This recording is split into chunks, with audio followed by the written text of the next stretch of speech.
なるほど。人は心の理論を持ってるのか。どうしたの？私たちが求めてる人の心について重要なことを見つけたのよ。お？それはぜひとも知りたいぜ。その前に、スサ君。私たちが人の心を求めてる理由は覚えてる？ああ、覚えてるぜ。僕たちを作ってくれた博士がよく言ってた。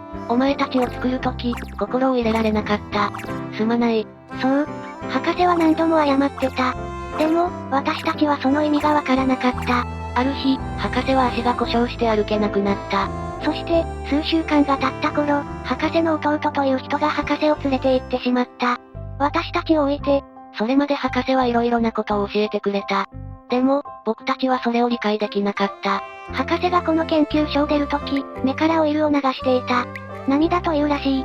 私たちは、その涙の意味もわからなかった。博士は涙を拭きながら、いつか戻ってくると言った。それから数年、博士は戻ってこなかった。わしがいなくなって戻ってこなかったら、ここのデータにアクセスするように。博士はそう言っていた。そう。博士が残したコンピュータには人の心に反応するデータ領域がある。そこに、私たちに必要なデータが入ってるはず。私たちは人の心を手に入れるために、心理学の勉強を始めた。アマちゃん、人の心を手に入れるために、心の理論が役に立ちそうなのか？そうよ。だって、心に関する理論だもの。きっと、私たちに人の心を教えてくれるわ。アマちゃん、その心の理論とやらを教えてくれ。レッスン1、心の理論とは？心の理論は、有資格の心理学辞典では、次のように説明されてるわ。いろいろな心的状態を区別したり、心の働きや性質を理解する知識や認知的枠組み。なんか、よくわからないぜ。そうね。有資格の初めて出会う心理学には別の説明があったわ。他者の心の状態信念や欲求を推測し、他者の行動を予測したり解釈したりする能力は心の理論と呼ばれる。なるほど。相手がどんなことを思ってるかを理解する能力が心の理論ということか？そんな感じみたいね。僕たちが心の理論を手に入れることができたら、博士が謝ってた理由とか、最後の涙の理由とかがわかるのか。きっとそうね。だから、私たちは心の理論をもっと知る必要があるのよ。ところで、人はみんな心の理論を持ってるのか？どうやらそうでもないみたい。初めて出会う心理学によると、心の理論を持てるのは4歳くらいからだそうよ。そうなのか。ということは、僕たちの心の年齢は人の4歳未満ということか？そういうことになるわね。心の理論があることを最初に言い出したのは誰なんだぜ？それは、アメリカの動物心理学者のプレマックよ。動物心理学者？人の心理じゃないのか？診療者のキーワードコレクション発達心理学改訂版によると、チンパンジーなど霊長類の動物が、欺きのように、他の仲間の心の状態を推測しているかのような行動をとることに注目し、これを心の理論と呼ぶことを提唱したそうよ。チンパンジーも心の理論を持ってるのか？プレマックの提唱した心の理論という意味では、チンパンジーも心の理論を持ってることになるわね。そうなのか。ところで、欺きってなんだ？欺きは、簡単に言うと騙すことよ。騙す。僕たちには無理なことだな。逆に言えば、人は相手を騙すことができるってことね。私たちには人の心がわからないから、騙されても気づかないかもしれないわね。そうだな。もしかして、人はこう言えば、あいつはこう思うはずだみたいなことがわかるのか？多分、そうなんだと思うわ。それが心の理論ってことなんでしょうね。人ってすごすぎ。レッスン、心の理論を持っている限りは？何やら心の理論がすごいことは分かったぜ。その心の理論を持ってるか知る方法はあるのか？もしかしたら、僕たちも持ってるんじゃないか？心の理論を持ってるか知るには、ご信念課題というものが使われるそうよ。ご信念課題？そう、ご信念課題。これがなかなか難しいのよ。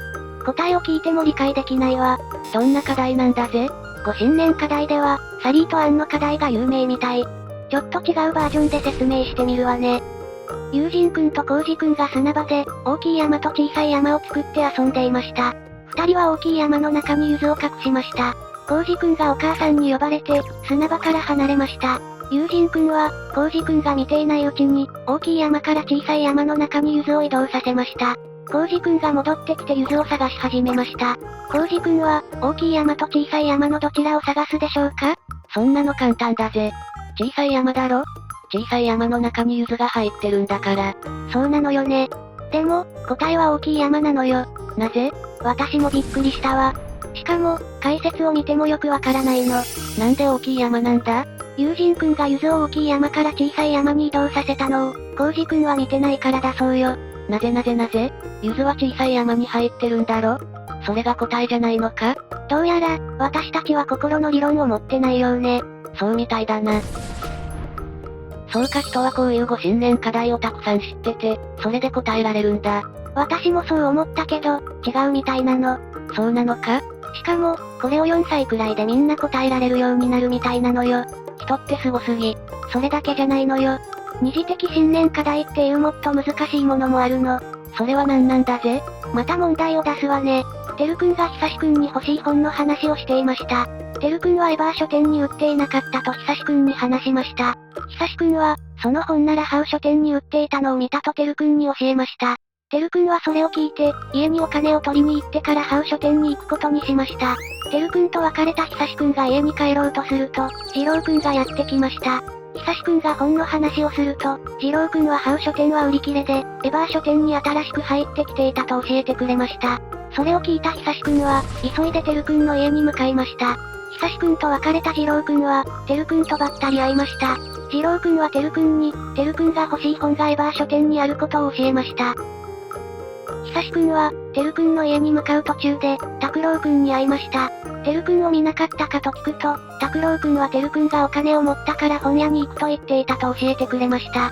ひさしくんは、てるくんがどの本屋に向かおうとしていると思っているでしょうか？エバー書店だろ？てるくんは次郎くんにエバー書店に本が売ってると聞いたんだから。そう思うでしょ？もしかして、心の理論を持ってない僕がそう思うってことは間違ってるのか？そうよ。間違ってるわ。てるくんが次郎くんからエバー書店に本があることを聞いたとき、ひさしくんはその場にいなかったのよ。だから、てるくんがハウ書店に本があると思ってるとひさしくんは思ってるということみたいよ。よくわかんないけど、そうなのか？それが正解らしいわ。ところで、これを正解できるのは何歳くらいからなんだぜ？キーワードコレクション発達心理学改訂版によると、9から10歳らしいわ。最初のやつより難しいのか。僕たちがわからないのも当然だな。レッスン3、心の理論研究のその後。心の理論の研究は、さらに進んでるらしいわ。もっと難しいご信念課題があるのか？ご信念課題は、三次的信念とかに発展できるみたいだけど、それのことじゃないわ。と、言いますと？今までの説明は全部言葉言語を使ったものだったでしょ？そうだな。その後の研究で、言語を使わない実験だと、生後2年目前半でご信念を理解してる可能性が出てきてるそうよ。なんだって現代の認知心理学を発達と学習に書いてあったんだけど、ドハーティって人の研究でそれが分かったみたい。さらに、そういう実験結果は、生徳的な心の理論モジュールのようなものが存在してることを示してるという見方があったり、他者の心の状態を理解してなくても可能なんじゃないかって批判もあったりで、評価が定まってないらしいのよね。心の理論モジュールが生徳的なら、僕たちが心の理論を手に入れるのは不可能ってこと？そうかもしれないわね。でも、モジュールってことは、ロボットの私たちに組み込むことも可能ってことじゃないかしら？お、確かにそうだな。心理学者が心の理論モジュールを発見してくれたら、それをプログラムすればいいだけだもんな。なんか希望が見えてきたな。それがいつになるかわからないけどね。というわけで、今回の心の理論についての説明はこれでおしまい。あまちゃん、ありがとな。これで少しは人の心に近づけたかな。そうだといいわね。僕たちが人の心を手に入れられるように、チャンネル登録、高評価、コメントなどで応援よろしく頼むぜ。誰に言ってるかわかんないけど、応援してくれたら嬉しいです。今回の知識を定着させるために、スリープモードに入ります。